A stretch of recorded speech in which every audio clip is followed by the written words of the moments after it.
Hey, this is Sam here from KitchenGadgetsClub.com and also the voice behind the popular Kitchen Gadgets podcast, Magic with Gadgets. Well, I've got a great for you now and I'm just so excitable about it. I wasn't actually willing to wait for the rack that comes with the 15-in-1, so I've nicked my rack that I have from my 9-in-1 and I'm going to force it to fit. I know I shouldn't, but I'm just so excited that I just have to share this with you straight away. And what I've got is, do you love a shepherd's pie? This is a shepherd's pie and it's from our cookbook, the Complete Multi-Cooker Cookbook, and what it actually is, it's shepherd's pie leftovers. So what we did, we've got shepherd's pie in the cookbook.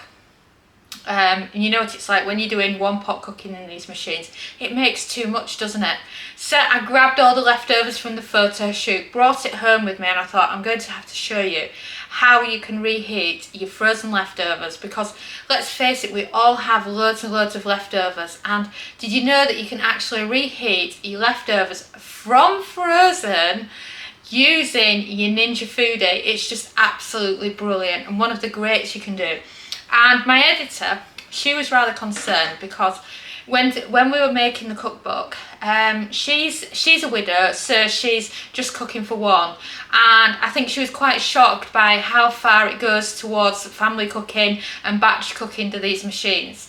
And I was thinking about her and I was thinking, well, what would I do if it was just me, or if it was just me and Dom?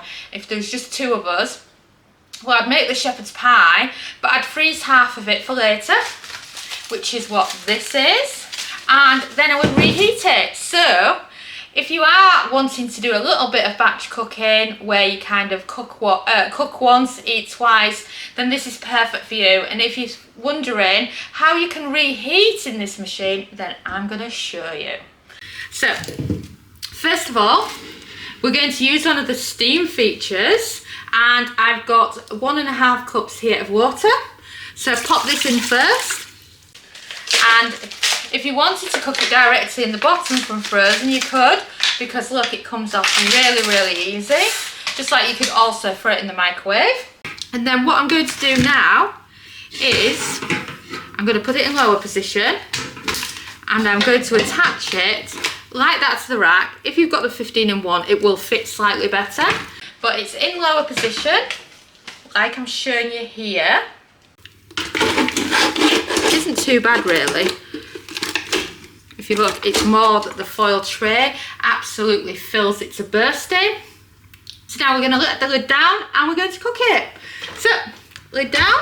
So for reheating, you are looking for steam bake, and flick the temperature up to 160 Celsius, that's 320 Fahrenheit, and then a cook time of 9 minutes, and then press start.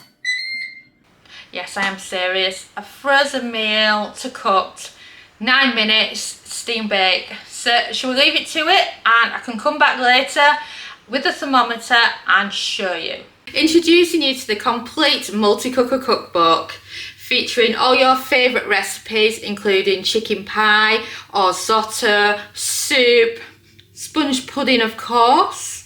And there is 125 delicious everyday recipes in here that you're just going to absolutely love.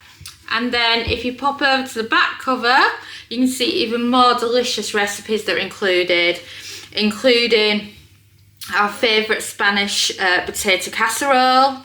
We've got some nice vegetables going on. We've got lasagna in there. We've got granola and homemade yogurt.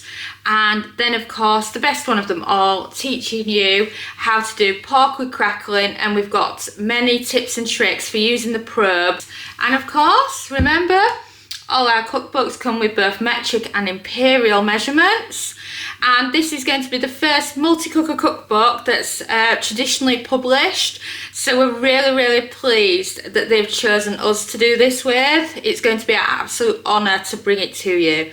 So don't forget to head over to KitchenGadgetsClub.com/books and pre-order yourself a copy. And we've beeped. So, Shall I show you what the shepherd's pie is like? Bearing in mind it's done 15 minutes on the steam bake setting. I've purposely added extra liquid than I normally would, just so that it could carry on the steaming process and really help with its cooking. And there you go, shepherd's pie. And you know, this is actually cooked through. When I first did this, it was almost thoroughly defrosted, and another time it's been fully cooked. And the big difference is the positioning of the rack and how full your shepherd's pie is. So if you've got an overflowing shepherd's pie, then it might take a little bit longer, but you can use this to defrost it and warm it up. And if you're feeling like it's not quite there, what you can do is you can tip it into the bottom and you can saute it just to finish it off. So it's brilliant for defrosting it and then carrying on this process at the same time. And next I'm going to show you a great video of transforming it into a new dinner. Thanks so much for watching our YouTube video. It feels so amazing that you've stuck around to the end.